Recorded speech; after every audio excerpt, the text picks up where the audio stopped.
¿Cómo están, amigas y amigos? Estamos hoy con un programa muy especial porque vamos a estar conversando de danza, de ballet, de las expresiones artísticas corporales con una gran mujer que nos representa no solo en el ámbito de las tablas, sino en el de la política también. Tenemos a Sandra Rodríguez. Gracias. Bienvenida, Sandra. Gracias, ¿cómo estás? Bien, ¿y tú? Años sin verte. Sí, señor, pero siempre siguiéndolo, porque te sigo hasta por las redes. Claro, bien Sí, activa por ahí. muy activo siempre. ¿Cuándo te inicias? Y esto es porque nuestras usuarias y usuarios no todos tienen la identificación completa tuya. ¿Cuándo te inicias en el mundo de la danza? ¿A qué edad aproximadamente? Ay, Cuéntanos un poquito de esa trayectoria hasta llegar a este presente. Prácticamente desde los 3 años de edad. 3 años de edad. 3 años de edad, sin saber nada, así, bailando.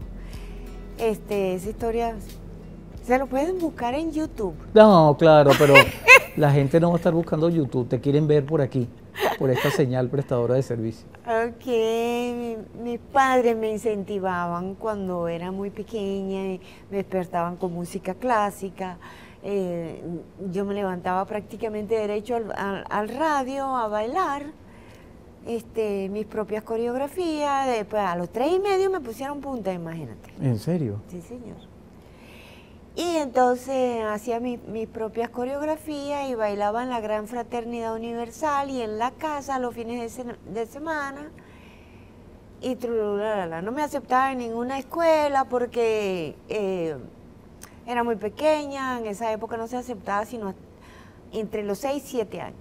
Finalmente me aceptaron a los 6:30, o a los 6, en la Nena Coronil, y cuando se separaron de las Contreras de ella, a los 7 a la Academia Interamericana. De ahí hice todo hasta cumplir los 15 años.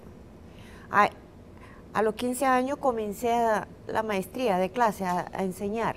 Era bastante completa la formación porque te daban teoría y solfeo, todo tipo de danza, flamenco, danzas nacionalistas de diferentes países.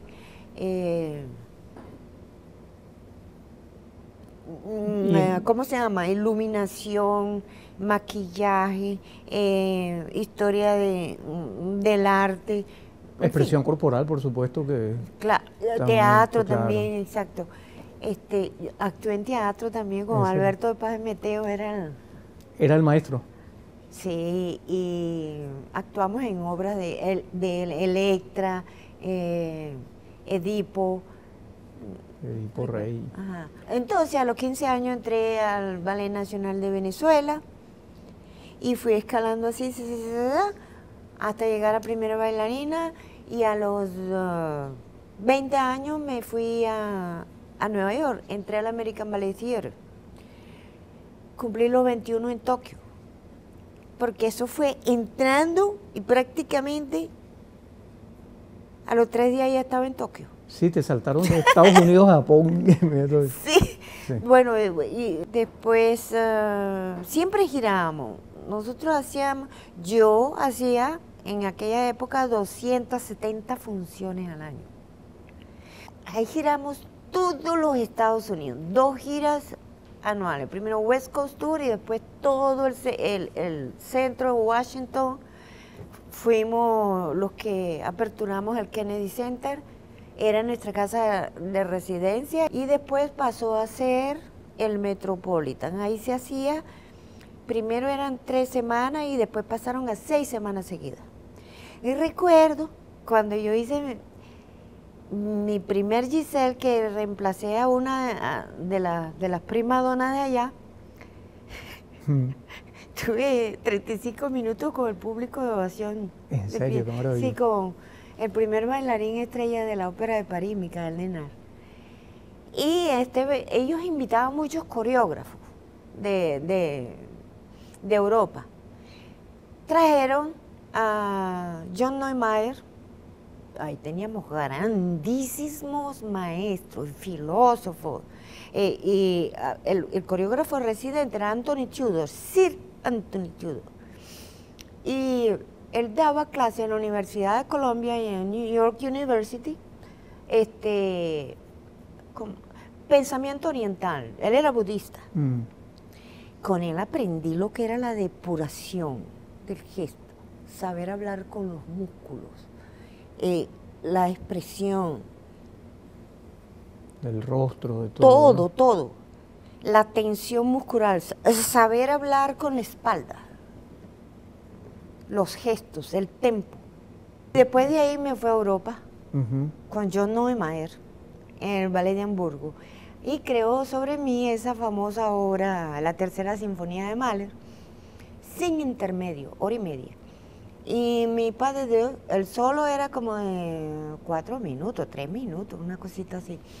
Y lo que los niños me dicen sobre los poemas de Zaratustra. Y claro, como ese era mi libro de cabecera durante 20 años,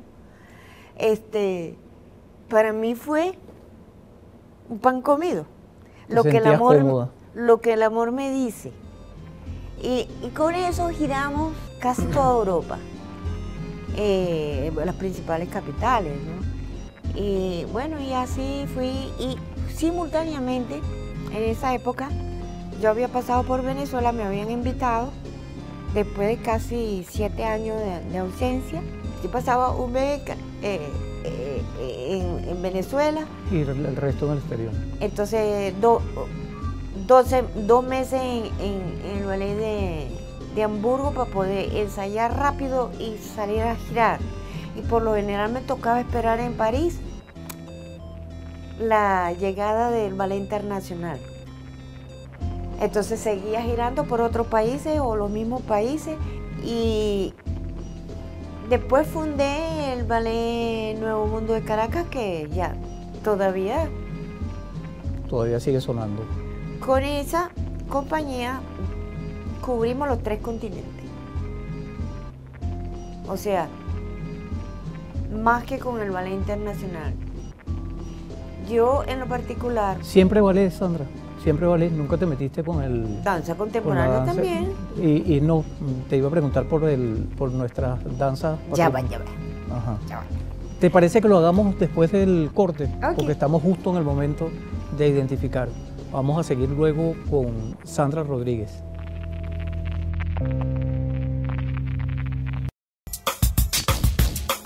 Seguimos conversando aquí el día de hoy con nuestra primera bailarina, Sandra Rodríguez. Felices de escucharla, contar todas sus historias. Habíamos quedado en el segmento anterior preguntándote algo de venezolano, si en tu trayectoria de danza te habías dedicado en algún momento a la danza tradicional venezolana. Fui una gran impulsora. Bueno, todavía lo soy. Claro. ¿Por razones políticas o por razones artísticas? Bueno, todo el mundo sabe mi amistad con Chávez, claro, desde mucho antes de que él fuera presidente. Y él me preguntó, bueno, me pidió que qué haría yo con la danza. Entonces le dije, bueno, yo haría una gran integración, porque no me gusta esa separación entre nuestra identidad nacional y las danzas universales. O sea, el ballet... porque la Constitución lo dice, ¿no? Latinoamericana, caribeña y universal. Así es. Multiétnica y todo eso. Entonces, yo le dije, bueno, para yo poder impulsar democráticamente todo eso, tendría que hacer un programa integral de danza para las escuelas bolivarianas. O sea, ese es tu proyecto. Sí, yo quiero hacer otro tipo de escuela. Entonces, se lo describí en un libro así gordo. No, vas a hacerme un resumen porque no tengo tiempo de leer todo eso. Ahí hay pensos de música, de todo. Entonces, tienes que integrar las artes, el componente cultural dentro de la educación. Y como componente complementario, yo puedo cubrir la parte de danza porque sé cómo hacerlo. Eso lo hacíamos en el exterior.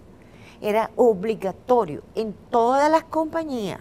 Usted tiene que hacer pasantía para las escuelas de la ciudad. Y tiene que hacerse jornadas de sensibilización para explicarle a los niños de qué se trata, formar como pequeños núcleos. Yo tuve toda esa formación allá, en todo el mundo se hace eso. Ok, obligatorio. Entonces, como ya yo estaba acostumbrada, me fue fácil. Y le propuse formar núcleos pilotos en cada estado para que ellos multipliquen, sean los monitores de las escuelas aledañas y que eso se riegue por todo, cada estado del país. Todas las escuelas que se vayan a conformar bolivarianas en aquella época. Entonces, cuando estuvo listo el programa que se lo entregué, vino Aristóbulo como ministro de Educación y me llamó y le dije, bueno, aquí está. Bueno, mejor dicho, ya Chávez se lo había entregado. Y se lo presentó, lo aprobó formalmente. Sí. Y empecé, pues, con la base fundamental de todas las artes del movimiento, que es la danza académica, la que yo domino. Yo quería dar artes marciales también, porque las artes marciales ahorita no te admiten si tú no tienes base de danza académica, porque todos esos pasos son de danza académica. Entonces, y además eso te enseña los puntos de apoyo. El flamenco que usa por la expresión, todos esos movimientos que se hacen, eso viene del clásico también. Claro. De la danza académica, quiero decir. Entonces, se daba la base fundamental de la danza académica, se daba, ¿cómo se llama eso? La danza contemporánea, flamenco, porque aquí nosotros tenemos mucha raíz flamenca. Mucha raíz hispánica. Claro. Entonces, se daba esas tres, pero también ellos tenían que incorporar. Yo pedía a los cultores naturales, que son los que están a la guardia y custodia, de cómo se danzan las danzas tradicionales, que es distinto a la danza nacionalista. Claro. La danza nacionalista incorpora elementos que si de danza académica, que si de danza contemporánea, o sea, hay otra cosa. Y están más orientadas hacia el espectáculo, la parte mercantil incluso. ¿No? Incluso. Entonces, es distinto las danzas tradicionales nuestras a la danza nacionalista. Sin embargo, también incorporé las danzas nacionalistas y las danzas populares.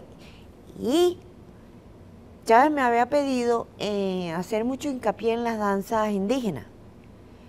Bueno, nosotros llegamos de 22 etnias, 11, porque no teníamos tiempo. Es tiempo y espacio. En un año, tú sabes lo que es cubrir todos los estados del país. O sea, porque a ellos se le daban 3 días de jornada con los especialistas, más el, ¿cómo se llama? El multiplicador de las danzas étnicas. Logramos el milagro de, por primera vez en la historia, unir a los jibis con los guayús y con los guaraos. Con los piaroas. Ellos nunca se habían unido. Y, o sea, y su danza más sagrada, que es como un ritual cuando ellos entierran a sus muertos y todo eso, y la cosecha y los frutos, y tienen unos cantos. Entonces, los piaroas en idioma jibi y viceversa. Qué bonito, ¿no? Bellísimo. Pero fíjate, por todo lo que señalas, y después vino Sandra, la crisis y bueno, y aquí estamos. Pero por todo lo que señalas, la revolución bolivariana se ha convertido en un piso para darle avance a todo ese proyecto que tú tienes de vida, completamente en toda tu vida, ¿no? Yo quisiera que en el próximo segmento nos hablaras de eso, de la relación del arte con el que te has expresado durante toda tu vida, desde los 3 años de edad, declaración propia, y este presente de revolución en la que, bueno, con todas las dificultades seguimos para adelante. Claro. Vamos a identificar y ya venimos.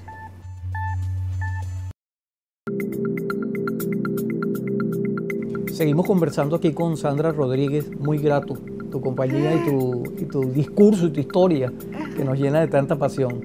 Sandra no solo es una precursora de nuestro ballet y de nuestra danza y de todas las expresiones dancísticas en Venezuela, sino, como la acabamos de escuchar, también una gran pedagoga que nos ofreció todo un programa me tocó conocerlo de cerca. Ahora usted lo estamos conociendo juntos aquí también en televisión. Lo presentamos en Teresa Carreño. Claro, yo recuerdo. Pero quisiera también, Sandra, que nos dijeras el momento actual, este momento de la Revolución Bolivariana que nos plantea desafíos y nuevos retos. Y yo sé que tú eres una mujer de desafíos y de retos. Por eso lo adoro. Y que sigues con la bandera y con el, ¿cómo se llama? Con la lanza en la mano, luchando. Cuéntanos cómo ves la esperanza de las artes, de la danza, en este momento de la Revolución Bolivariana. Empezaste con una línea y de repente me haces ese tour de force. Sí, porque estamos casi en el cierre y quería que recogiéramos. No, pero a mí me encanta que esté sucediendo lo que estás. A ver si despertamos y nos ponemos las pilas. Ese corralito a los que nos tienen sometidos, esa guerra económica, esa guerra financiera, esa guerra de todo tipo, de mediática, aquí ha faltado, es lo que falta, la concientización. La gente piensa según el paradigma incrustado en su raíz epistémica, su modo de pensamiento. Yo conozco gente muy impulsiva por el consumismo. Y yo tuve un momento con todo y lo que, como así me ves, yo también fui impulsiva. No podía salir sin comprar nada, traer algo de regreso. Aquí había demasiada ignorancia, demasiada pobreza, por favor. La vulgaridad de la gente. Entonces ahora parece que hay un repunte de esa enorme vulgaridad. Entonces me parece que el mundo entero necesitaba este sacudón económico, financiero, estructural, esto que acaba de pasar en los Estados Unidos y viene para Francia también, con Marie Le Pen. Se metió hasta en el Vaticano. ¿Ah? Se metió hasta en el Vaticano. El Vaticano con este papa, sí, que me encanta. Yo soy atea, pero este papa me encanta. Claro. ¿Entiendes? Él es ateo también, pero cree en Dios. Entonces, bueno, me parece que era hora que entráramos en este sacudón. Y Venezuela es el epicentro. Me parece maravilloso que ya hemos perdido la asamblea en diciembre. Pocos chavistas dicen eso, que te parece maravilloso que... ¿Ah? Que pocos chavistas dicen que te parece maravilloso que hayamos perdido la asamblea. ¿Por qué a ti te parece maravilloso? Porque es necesario de vez en cuando hacer así para despertar. ¿Entiendes? Hay cosas que no habíamos hecho. Hay cosas que nos descuidamos. Hay cosas... Ay, ¿para qué voy a salir a votar? Ya ganamos. ¿Entiendes? Y además había que pasar por ahí para saber dónde estaban los verdaderos revolucionarios, cuán leales iban a ser, hasta en las malas, en las más chiquitas. Por ejemplo, hay una crisis en las artes escénicas. El nivel ha caído considerablemente. Por falta de apoyo del gobierno, del Estado. Entre ellas mi institución. Pero como yo, hay como 7.000 regados en todo el país. ¿Qué debemos hacer? No, ya va. Ya va. Hay otras prioridades más urgentes. Tenemos que comer, por ejemplo, para poder vivir. No comer esas barbaridades chatarra que teníamos antes, pero sí saber alimentarnos, saber disfrutar la vida sencilla en casa, eso que dice Maduro, los cultivos productivos, lo que acaba de hacer Putin, regalando 1 hectárea de tierra a cada ruso o rusa para que la convierta en productiva. Acuérdate que Putin no es comunista ni socialista. Entonces el fenómeno que acaba de suceder en Estados Unidos, con Trump ganando las elecciones, todo eso nos beneficia. Nos beneficia porque yo creo que es suficiente de este sistema neoliberal, házaro, ¿sabes? Haciendo revoluciones de colores por todas partes, inventadas, y se sabe muy bien por quién, los Rothschild, y sabemos cuál fue su mano derecha, quién lo sigue siendo, George Soros. Entonces, todo eso es sumamente positivo, que el mundo se sacuda. Seguimos siendo el epicentro de la revolución. Ya claro que sí, claro se nos acabó el tiempo, pero seguimos siendo el epicentro de la revolución mundial en este caso. No solamente eso, sino que ahora tenemos la posibilidad de, no tenemos la tecnología, la super tecnología, pero por lo menos tenemos países interesados en venir a ayudarnos a explotar ecológicamente todos nuestros recursos naturales recién descubiertos. Quizás tenemos la reserva de coltán, que es mucho más caro que el oro. Así es. Y eso, la nueva tecnología, mira el satélite cuántico que acaba de mandar, ¿cómo se llama? China. Ajá.